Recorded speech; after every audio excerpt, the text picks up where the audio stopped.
good sign when you have to tell people to be quiet, right? So welcome everyone to our Tech Mobility Day as part of the 6th annual Tech Week YQG, powered by WeTech Alliance. I know many friendly faces in the room. My name is Yvonne Pion, the President and CEO of WeTech Alliance, and I'm absolutely thrilled to be here today to celebrate not only this movement that's happening in the region, but the technology sector in Windsor, Essex, and Chatham-Kent. So for those of you that are not aware of Tech Week, who in the room is their first Tech Week?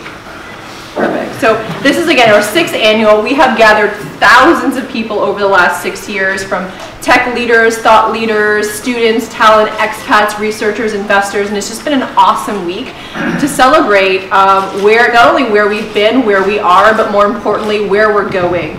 I want to make note of our amazing, let's see here if this thing will work properly here. I'm going the wrong way. If this was simulated, it'd be good. Perfect.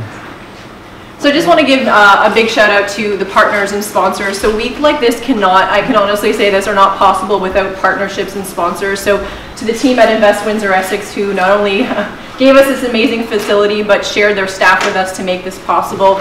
And obviously our partners, the Ontario Centres of Innovation, the Ontario Vehicle Innovation Network, our friends at Plug and Drive, FedDev Ontario, and the province of Ontario. So today we're talking about the future of EV and this path to net zero, and we have an amazing speaker who drove down in her electric vehicle last night. Fun fact, I laugh whenever we bring in a speaker in. What's nice, there is no charge for any gas mileage, which is a nice little bonus. But in the spirit of technology, I thought it would be really interesting to ask ChatGPT what they thought about Windsor Essex as an electric vehicle hub. And according to ChatGPT, I asked it, on a scale of 1 to 10, 10 being the highest, how do you see Windsor Essex as becoming an automobility innovation hub? And what do you think ChatGPT said? 8. 8, it is. So we know that ChatGPT is right. I think he did it already. So just a few housekeeping items here. So the bathrooms are located just to your left.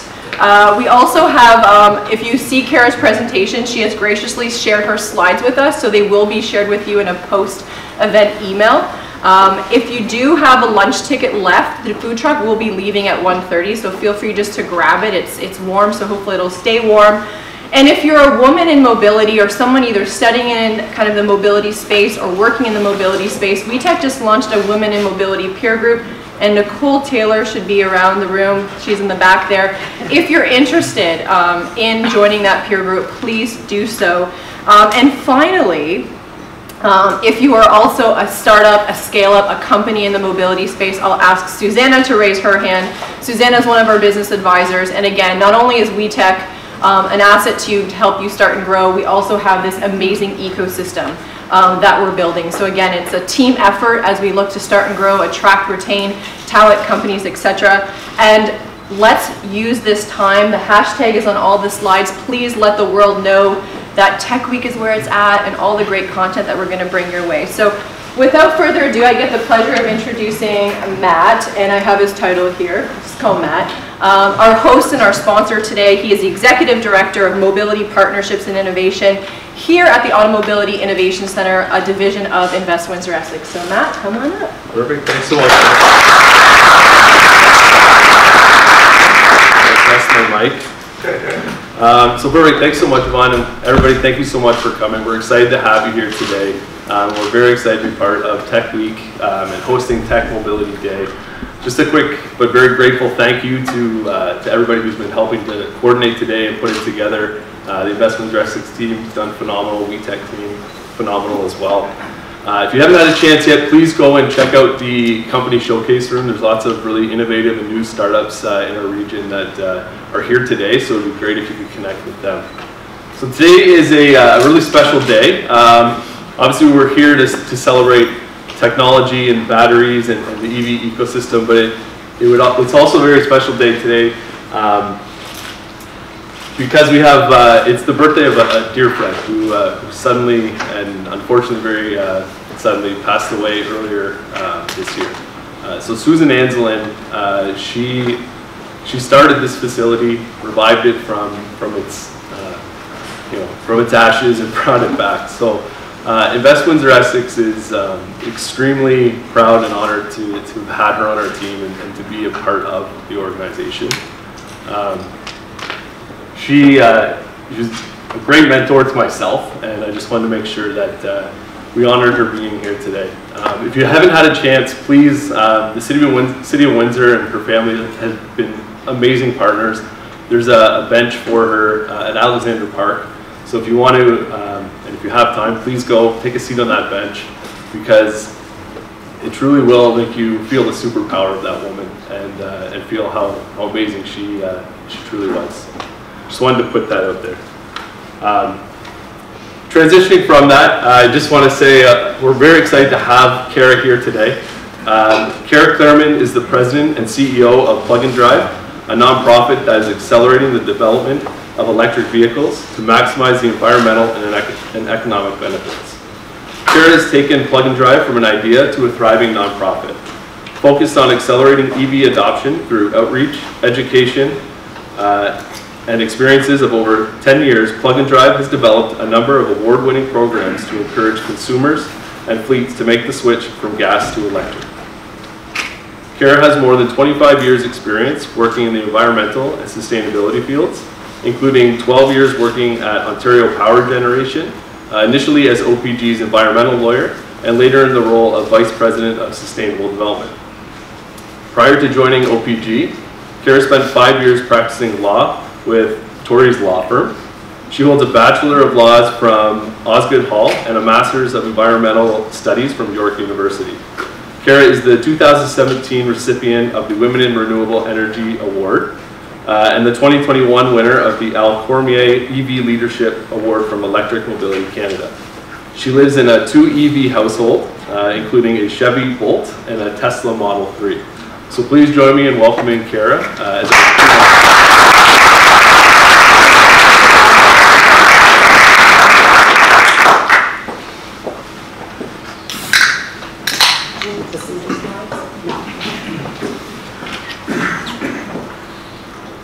Everyone hear me okay? Do I need I don't need a mic. I think we're good. Are you guys all good? Yeah. Okay.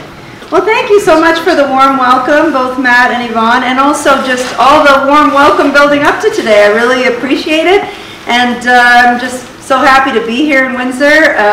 I took advantage of being here this morning. I walked on your waterfront. What an amazing improvement since the last time I've been here. It looked beautiful, and anyway, you should all be really proud of your community. It's Tell your friends. amazing. I really was impressed. So as I said, happy to be here. I'm going to talk a little bit about 2 minutes on Plug and Drive, and then the rest of the time I'm just going to talk about why EVs are so amazing, and environmental, economic, talk a little bit about charging, and but I want to leave a lot of time for you to ask questions. Now, some of you standing in the back, there are some really awesome seats right up here if you wanna move. I want to make sure there's time for questions, because I know this is the kind of area where there are a lot of questions. And finally, just to talk a little bit about what's happening, not just in Canada, but around the world, and what we can expect, and a few of my guesses of what I think we can expect. Okay, so who's Plug and Drive? Now, can you guys see this okay? Do we need to dim this, or it's okay? Plug and Drive is a nonprofit, as you heard from Matt. Yeah, is that better? Or maybe the other one. Yeah, then turn up the house lights maybe. Yeah, perfect. I think that's good. Nonprofit, we're all about EV education. That's been our focus since we started, and really continues to be about 80% of what we do. We do a little bit of research and some consulting work, but for the most part it's, crassly put, it's butts in seats. We know that putting butts in seats is how you help people sort of have their aha moment, and we have found in general that, I mean, even automakers have known this for years, that if you don't try the car, you're not going to buy the car. And that experience in an EV is especially important, because people have a lot of preconceived notions about an EV, and when they get in the car, they kind of have that, oh, wow, this is like a totally good car. I can drive this car. And so just something as simple as that really, really helps. And I hope when you're here, You'll take advantage. Plug and Drive is going to be here with a bunch of different makes and models. Take your chance to try it, because even if that's not the one for you, there will be one for you. Okay. This is just a few of the programs that we do. We have a bricks and mortar facility in Toronto where we offer test drives, different makes and models. We're not selling anything. We're just there to help you. People love it for that reason. It's not the same as going into a dealer. You can just stay as long as you want, learn, and hopefully by the time you leave, you've decided your next car is going to be electric.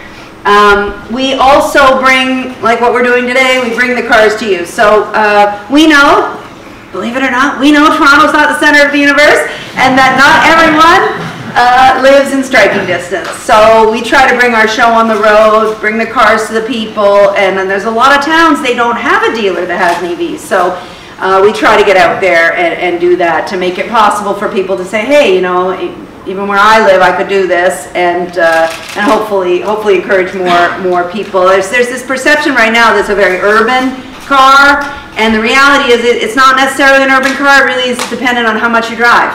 It's not really whether you live urban, suburban. And then just more recently, and actually something we're going to talk about later with Windsor here, we have our mobile unit, which we call the Mobile EV Education Trailer, or the MEET. And its trailer doesn't do it justice, and you can probably tell from these pictures, but it's a pop-out facility that's like having your own little discovery center in your city. We like to plop this thing down for a month to 6 weeks because it's really amazing, and people make appointments, and they know that they're going to have this opportunity, and we have found it just to be a huge hit. We actually book more appointments at this mobile unit than we do at our bricks and mortar facility in Toronto for whatever reason. Like, this thing is just so popular, and we love to bring it here. Last summer we hit 5 Ontario municipalities. We did Burlington, we did Durham, we did Wellington, Bruce County, and one more. And then we were also in a couple of other provinces. So we're taking this thing across Canada. Now we have a MEET East and a MEET West, so we can service more places. So that's really all I wanted to say about Plug and Drive. I always feel like it's really important, just as Yvonne did, you have to acknowledge your supporters. Plug and Drive is a nonprofit. Without the support of all these folks, we couldn't do what we do. As you can see, the kinds of folks that tend to support us, they're utilities, they're automakers, or they're folks who make chargers, a few miscellaneous others, but really, we really do appreciate their support very much, and we're glad that they think what we're doing is important enough to get behind it. Okay, so I really want to talk about why. I always like to start talking about why are we even talking about EVs, and sometimes it gets forgotten in the conversation because there's so much excitement about vehicles and manufacturing and all these things that are really important. But at the bottom, the reason EVs are sort of becoming a thing is really because of the environmental consequences of driving. And here in Ontario, actually transportation is the #1 emitting sector. And it's pretty actually neat because I worked in electricity, as you heard, before this. And when I was at OPG, actually electricity was the largest emitting sector at that time. And that was because we had a whole bunch of coal plants running. And over the years, we shut those down. And now, actually, electricity in a very short time, this should make us all very optimistic about what can be done in a short time. Because in a very short time, electricity went from the problem to the solution. And so now we have this low-emitting electricity source that we can use to power other sectors and reduce the emissions there. And that's where really this opportunity with EVs is, because with clean electricity to power transportation, you're going to drop your emissions significantly. And why is it? Well, this is just a basic outline of what our electricity grid is here in Ontario. It's mostly nuclear and hydro, a little bit of natural gas, and some renewables, wind, solar, biomass. Natural gas in general, it runs at the peak. And when I say peak, that's like, you know, the time when everyone is using the most electricity. So imagine, you know, when we're all at work in the middle of the day, all the air conditioners are running, everything is humming. That tends to be peak time on some grids, some parts of the province. It's dinner time when everyone gets home. But anyway, it's mostly sort of 2 to 5, 2 to 6. That's peak time. we tend to run fossil fuels at those times because that's when the demand is highest, and fossil is really easy to turn on and turn off. And so the great news there is that means at night, when are you going to plug in a car? Well, you're probably going to plug it in at night when you're at home. That's the most convenient. And at night is when demand drops down. So the best time to plug in a car is in the middle of the night. Almost no fossil fuels are running on the grid. You can never say none, but it's like 98% greenhouse gas free. So you plug in the middle of the night. It's also the cheapest. Here in Ontario, we have time of use prices. So lowest emitting, cheapest, it's just like a winner. And so it's also the most convenient. You're home. So our grid is really well suited to EVs. And actually, if you think about it, here in Ontario, we have a surplus on the grid at night. And the reason for that is mainly nuclear.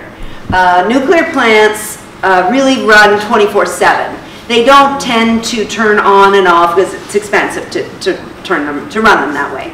And so we run them 24/7. So that means at night, we have this extra power that's not needed. And we actually dump that electricity into Quebec and into New York State at a loss of money every night. And so actually EVs are not just a great environmental opportunity, they're a great economic opportunity for the province too. Because all of us plugging our cars in at night, we're going to use up that surplus electricity that was being dumped. We lost money on it every night. So that's money going into the electricity grid. And by the way, that's Ontario infrastructure, Ontario jobs, oil and gas money. We collect some tax on it, but for the most part, that money leaves. Electricity money stays.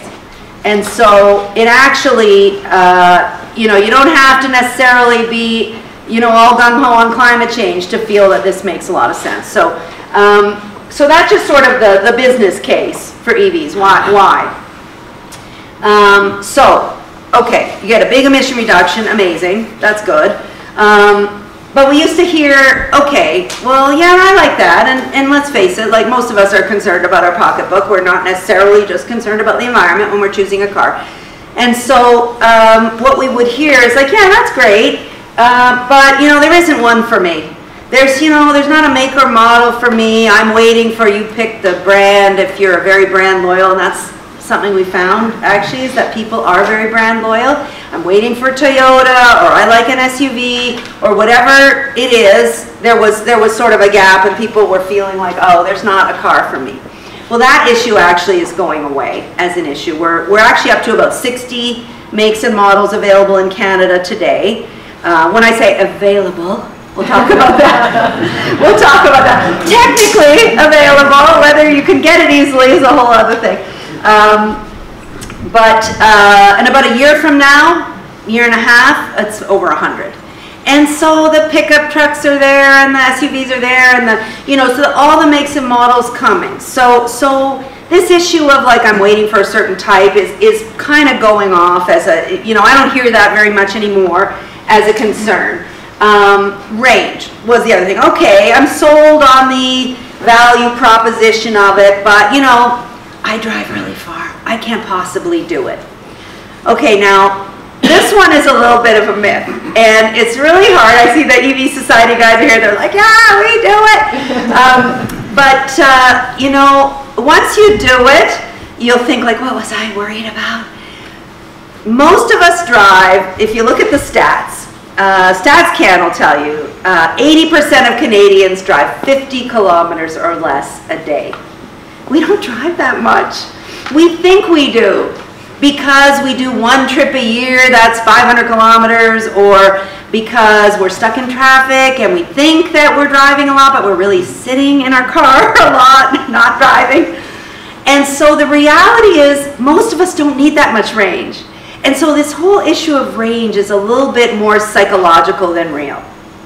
Now, it has changed because, of course, the battery ranges have improved a lot also on the car. So, the early days, like my first car, I had a 2011 Nissan Leaf, great little hatchback, but on the best possible day, it got about 130 kilometers of range. So from Toronto, I could make it to Guelph, or I could make it, to Oshawa, maybe.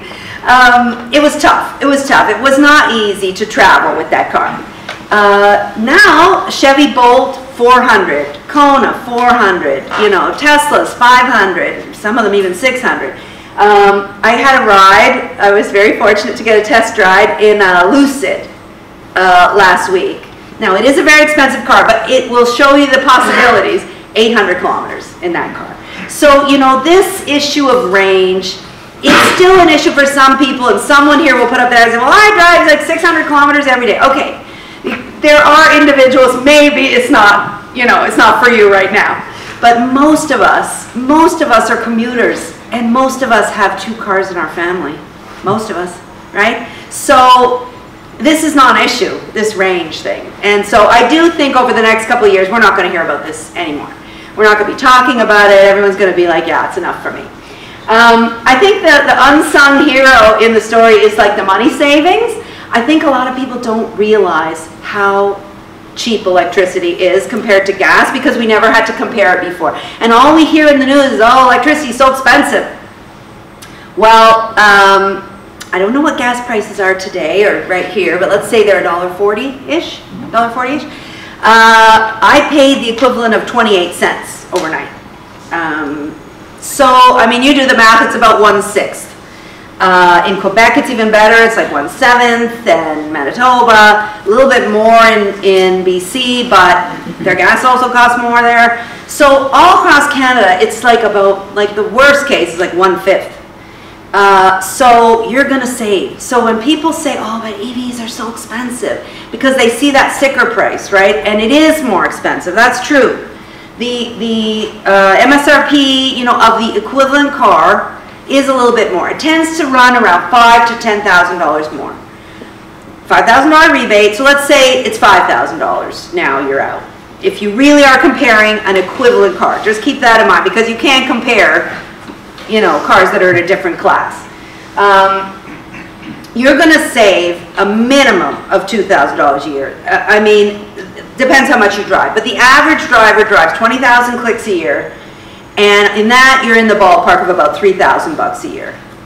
And so even if you paid an extra 5, 7, you've got to think, I'm going to pay now to save later, and you're going to save over time, and you're in the money after 2 years, and then you're going to be in the savings. And don't take my word for it. We have a really great tool on our website. It's free. You can either just find it going to pluganddrive.ca, but this is it's a microsite, so you can go straight to the site there. And basically what you can do is you enter in your postal code so it knows where you are, so it knows your local gas price and your local electricity price. And then you can put in your existing gas car. So let's just say, you know, I drive a 2015 Honda Civic, whatever. You put it in there. And then you can choose any EV that's available on the market. And it will do a comparison for you of price, and it will produce a graph for you of your monthly savings. So it will show you month over month how much you're going to save, and then it will show you that wonderful crossover point where you've made back whatever premium you paid, and then you're in the money after that. And so it's really helpful for people who say, well, for me, I can't believe I'm really going to save that much. Do the math for yourself. It's a huge challenge because most people don't do math when they buy a car. You know, all cars used gas, so how much difference was it really going to make if the car was a little bit more fuel efficient or not? But this makes a huge difference. So anyway, I encourage you to check it out and do the math yourself. Okay, let's spend a couple minutes on charging because this is, of course, different and a really important part of the puzzle. It's what discourages some people, frankly, from doing it. All I can tell you is everyone who's done it will tell you it's a breeze. It's super easy, but it's intimidating at first because you don't know. All EVs on the market can charge on a 110 outlet. The same plug you plug your phone into. Every single one can charge on that. Now, the downside of it is it's extremely slow. Now, if you choose a plug-in hybrid, for example, like a Ford C-Max or an old Volt, or like most of these plug-in hybrids, actually it's hard even to find them now because they're not made anymore. But those cars tend to have small batteries, 40, 60, 80 kilometers max. And 110 is totally fine for those. You don't need anything more. You don't need a charger, you don't need anything. You just need a 110 outlet, that's it. And you can charge on that. You're gonna get about 8 kilometers an hour, but if you're somebody who only drives 30, 40 kilometers a day and you wanna plug in overnight, that's gonna be enough for you. It just depends on your routines. Level 2, when you hear people say level 2 charging, just think dryer plug. It's the exact same as a dryer plug. It speeds you up to about 30 kilometers per hour. All the EVs on the market today will charge overnight on a level 2. This is what I have. This is what most, I would say most EV drivers, if you drive more than 100 kilometers a day, are going to get. And basically it's a dryer plug with a wand attached to it. That's more or less what it is. Any electrician can do it. It's very affordable. We'll talk about what these things cost. And of course, super convenient. Never have to go to a gas station, just do it at home. It's just like plugging in your phone. And people say to me, how long does it take to charge the car? I'm like, I don't know. How long does it take to charge your phone? Like, you're not paying attention to that, right? Like, I'm not standing there. You know, like I just plug it in, I go in the house, right? So I don't know, but if I had it measured, it's probably 3 hours, 5 hours, like it's in that ballpark overnight because, you know, you don't come in dead empty every night. So just, you know, you're charging up maybe 200 kilometers, whatever you're doing, and it happens while you're sleeping. So you're not paying attention to it. This is what you'll see at the mall. You see these level 2 chargers all over the place. I do hear from people, well, I don't see them. It's like because you're not looking for them yet. When you're looking for them, you'll see them. It's one of those things, they're small, they're behind buildings, they're, you know, they're in undergrounds. You're just not noticing them, they're there. Level 3, you're starting to see more and more of these. By the way, I updated it this morning. We're now over 20,000 chargers across Canada. And in the urban, suburban regions, that's where most of them are. So it's actually, like I've done this sort of Windsor, Quebec City corridor quite a bit. It's really good. If that's where you're driving, then there's a lot of chargers. Where it gets challenging is when you get into the more remote areas. It's still a bit sparse. Level 3, you've probably heard quick charger, supercharger, DC fast charger, all the same. That's this, level 3. Now, they're not all equally fast. Some are faster than others. But basically, they give you 200, 250, 300 kilometers in about 40 minutes. This is the kind of thing, now you're seeing them at En route. That's Ivy, that's Ontario brand. You'll pull into En route, let's say, you're going to plug in, you're going to grab some lunch, you're going to use the facilities, check your phone, half an hour. People say, well, I'm going to have to wait around. It's like, well, everyone stops, you know, at some point. You just have to be smart about coordinating your stop with the things that you need to do. So that's why we always encourage folks, put in chargers at places where there is food, where there's washrooms, where there's something to do, because that's what EV drivers are going to want. These you would never, by the way, you never put these at home. These are very high powered. They're bringing highway rest stops. They're at malls sometimes. Some companies will put them in if it's a fleet that has to stay going all the time. So you're starting to see that a little bit. Transit needs these high-powered ones even more so than these. But for the most part, like at home, your home couldn't even accommodate this. It's very high-powered. If you're thinking, well, how am I going to like find a level 2 charger to buy from my own house if I'm thinking of it? We have a website that we created, chargemycar.ca. We don't make any money at this. We just put all the different home chargers in one place so that you could compare them and you could just order it and it would get delivered to your house. Because what we found was companies that were selling chargers, they were more B2B. So for example, Siemens, huge company, they don't want to sell one to you. They want to sell 100,000 to Home Depot or to Amazon or Best Buy or whoever. So it was hard to find a human. Like you couldn't phone anybody and ask questions. There was nobody to help you. So we put this site together. You can phone our office and ask all your questions. Say, oh, my spot's outside, it's inside, I need a long cord because I have a long driveway. whatever your particulars are, and we can help you figure out what to get, and it will get delivered to your house, and your local electrician can do it. Just on the local electrician though, I do strongly encourage you to use a licensed electrical contractor. Little PSA from the Electrical Safety Authority. It is a fire risk, there is a permit requirement. I know a lot of people like to DIY these things, but this isn't one you should.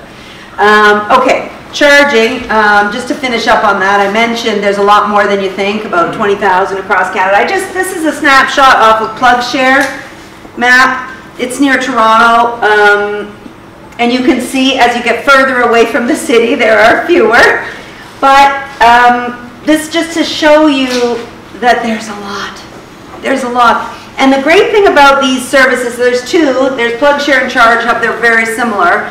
All EV drivers have this app on their phone. Some of the brands have it actually embedded right into the GPS, but some don't. You're going to go on here and you click on one of those teardrops. And this drop down happens, and it will tell you the address, the price, where on the site the charger is, and you might need that because maybe it's like level 3 of the Parkade or whatever it might be. And then it will have a picture, and then the most important thing is it has this check-in thing. So it's like a wiki, right? So somebody's checked in and you can see like, oh, it was working yesterday, so that's great. Because if you're planning a road trip, you want to plan, you should be going on this map the night before and just checking it out and going, okay, I'm going to stop here, I'm going to stop here. And the main reason I say that is, look, it is early days and this is a great tool, but things are still developing, and you see right here, a teardrop with a wrench in it. You don't want to go there. That means it's either being repaired or being installed or something's up. And so that's why we say, go on the map the night before, see what's happening, and you see, okay, this one was working yesterday, I'm sure it's good. I tend to favor ones that have more than one on a road trip because I don't want to. So, I'll pick a site that has 4 or 6 or whatever I can, because then I think, okay, good chance it's going to be good. So just some tricks in the training, driving EV. These services are really amazing, and you need to have your phone. More and more networks out there. I mean, it's unbelievable. Like, I've been driving an EV for 12 years, and it's so good compared to what it was like back then. Back then there was one quick charger in the whole province. These are everywhere. So the good news is lots of different opportunities, right? That's good. I like to be forthright about it. It's not all roses here. Some of these have had some troubles. You might have heard some. They're broken a lot, but again, check them out. The other thing is they're all just a tiny bit different. So the first time you go to a one you've never gone to, it's like, do you tap first and then plug it in, or do you plug first and then tap? They're a little different. So you do have to get the hang of it. What I do is I tend to favor, I have a couple of networks that I just always use. They're reliable and I like them, and I have the apps on my phone. I have a few friends who keep the RFID cards for all of them in their glove box, just in case. I don't do that. But anyway, this is mostly a good news story. You see more and more of them, and it's just a matter of getting the hang of it. It's kind of like when you go to a gas pump in another country, and you're like, this isn't the way I'm used to it. It's a little different. So it's a similar thing. I did want to mention, since we do have a lot of businesses here, that we're talking about charging and infrastructure. More and more companies are thinking about putting infrastructure at their workplace. And you should, by the way, you really should. It's great for employees, it's great for visitors, it puts you on the PlugShare or ChargeHub map, so people are going to come and visit you if you're retail. A lot of reasons to do it. Anyway, we put a guide together. Our team will be here and we'll have some in the cars if you want to pick one up. And you can also just get it online. But to help, because we kept getting the same questions over and over again about installing chargers at the workplace.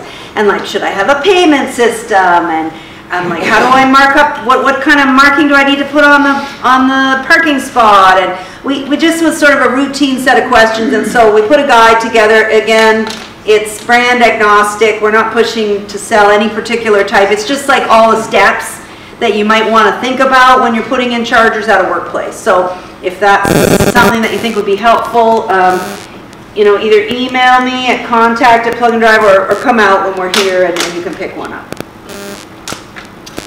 Okay, want to talk just a few minutes on trends, what's happening out there in Canada and beyond, and then questions. So it's really exciting, like it's really growing. So we're up, you know, we're up to almost 10% of new car sales Canada-wide.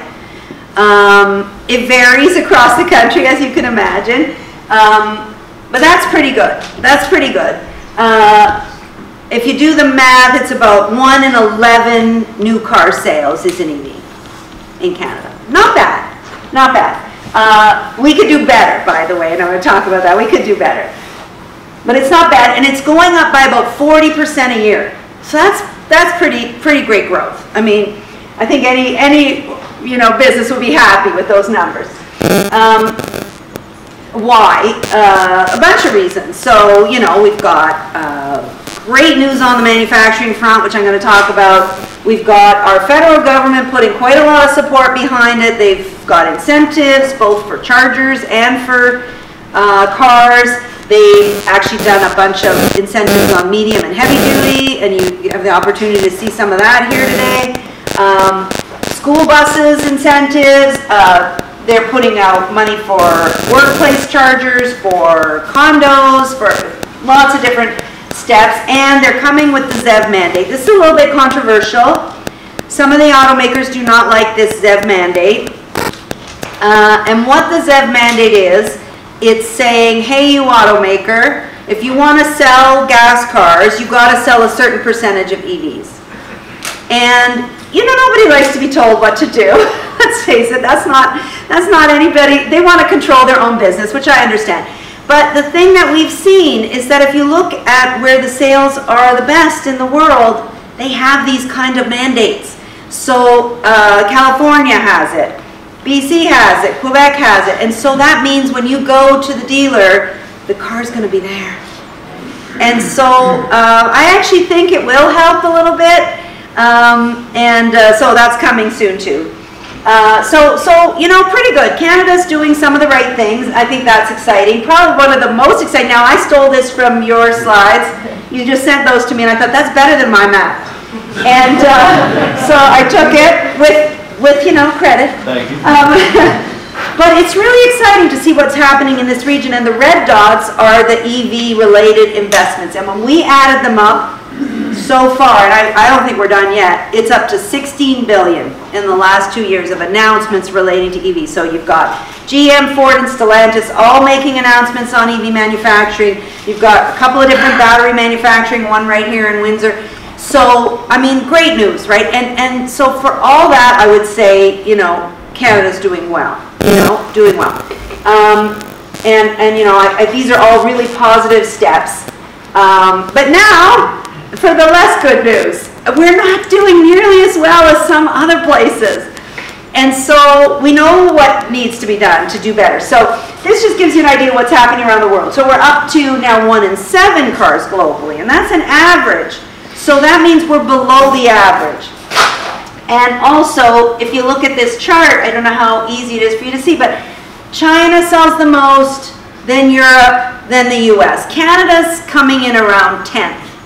In terms of EV sales. And so I would say, if you ask me, like, so how's Canada doing amongst the world, I would say, like, okay, we're doing okay. We could do a lot better, and we actually know what to do because other countries are doing it.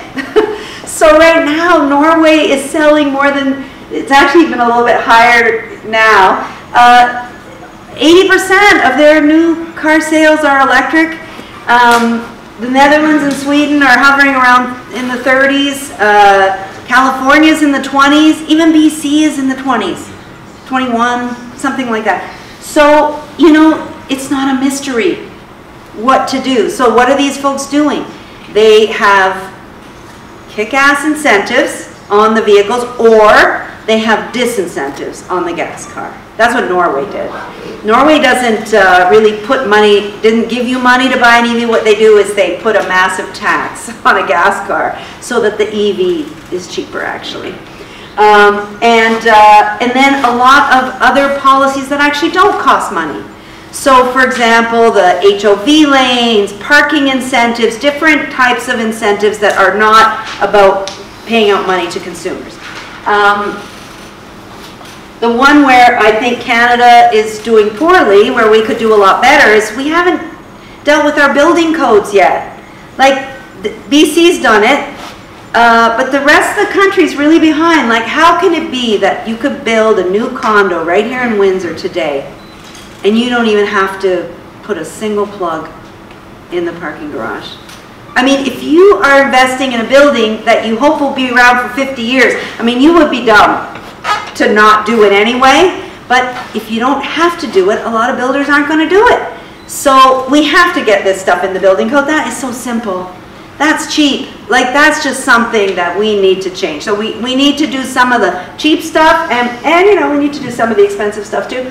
So to sum it up about how we're doing, so again, manufacturing, we're doing great, and there's more coming. You know, it's really exciting. Infrastructure for charging, good. I think we can do more, right? Enercan's doing its part. I'd like to see more companies stepping up to do their part. Get it into your workplace. We can all do something. We don't all have to point to the government and wait. You know, this is a worthwhile thing to do at your workplace. And by the way, there are companies that give all kinds of perks to their employees for wellness and health, all kinds, right? All kinds of plans. You don't see too many people giving incentives to choose an EV. But they should, right? They should. Why? Think about their own, it just makes good math. If you think about when someone drives for work in a gas car, you're paying their kilometers, right? The math is totally different on an EV. You're going to pay way less to people. So why not? Why not incentivize them? Especially if you're a utility. They're going to buy your product. You know, so very few companies doing this right now, and right now you get the glory because nobody's doing it. There's one Canadian company doing it called Cascade. They make recycled paper. You probably buy some of their paper products.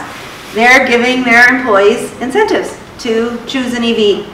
And why? Because they've made a climate commitment. So any company that's made a climate commitment, this is an easy win. So I do think that we shouldn't always be pointing to the government to say, government, what can you do? Like, what can we do? We can do stuff. And we got to do a lot more on education. I mean, things like this are great for learning, but we got to get everyone understanding the environmental and economic benefits of making the switch.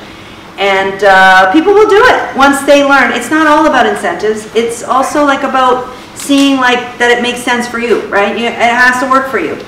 We don't want people in a vehicle that they aren't going to be happy with. But this can work for a lot of people. We need to explain it. And one last thing I'll say that I think Canada could do that we're not doing, we have pretty terrible financing for EVs right now. Any of you have tried to buy an EV, I don't know why it is, but the financing costs more than a gas car. Why is that? There's no real reason for that, except supply and demand. Like right now, the supply is low, so they can charge more. But where is the bank or the credit union or somebody coming up with a really progressive financing? Because we know that you're going to save money over time with your EV. So how about a thing where you start with a lower payment and the payments go up instead of starting with a higher payment and the payments go down? So anyway, I hope a bank will do it because it makes sense and you'd be encouraging people to make the switch sooner. Okay, so we talked environment, we talked about the economic benefits to you as a consumer and to the province. We didn't talk about health. And this is kind of the one that always gets forgotten about. Choosing an EV is actually, you know, people have said in the past, it's a cliche a bit, you hear people say, why should the government give money to you, individual, to buy an EV? They're just giving rich people money to buy a car. Okay, that is the wrong way of thinking about it. Nobody said that when we gave incentives to people to switch to a more energy efficient home. That was giving money to homeowners to do something, but we said, okay, the environmental benefit is good for everyone. And the environmental benefit of EVs is good for everyone. So Public Health did a study, and if you're interested in the details, the website for the study is clearingtheair.ca, where they said what would happen in the Greater Toronto Area if there was all electric cars, every car, and then 50% of the cars. So they modeled it. And the results were actually quite staggering. The results were like billions of dollars in health benefits, reduced hospital visits, reduced death.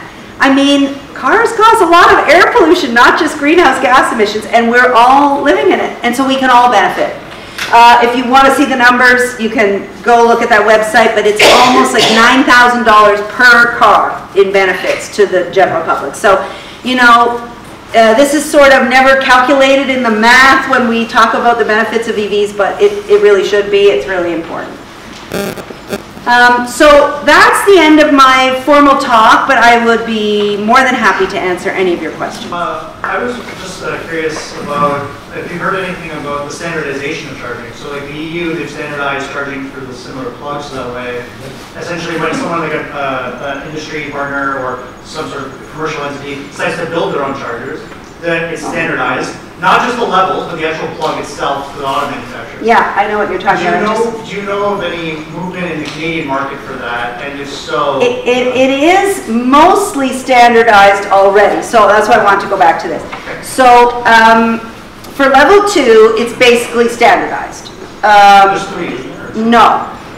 There's 2, and this is what they look like, and you can look at them when we go out today. So this is called the J1772. This is the one that is standard for every car except anybody? Tesla. They're like the Apple of electric cars, right? So they have their own, but everyone else is like this. Every single car, and Tesla, there's an adapter. So like for example, my first car was a Leaf, so I had a charger that looked like this, and then when I got a Tesla, I just snap an adapter onto it. I didn't have to get a new charger. So this is pretty much solved. This is fine. Where there's still some kind of not solved, so we're kind of in that beta VHS moment. There's really 2 and then Tesla. So that's the 3 that you're thinking of. So basically there were the Japanese cars had one, and then all the American cars had another, and now most of the European ones too. That's CCS. That's what most of them have. It looks like that's the way it's going. Now, the public chargers, like if you go to a level 3, like on the highway or whatever, most of them will have one with both. One CCS and one what they call CHAdeMO, which is the Japanese one. And so it's not really an issue as a driver. It's not a huge issue, but it is still being sort of figured out. And again, Tesla has their own.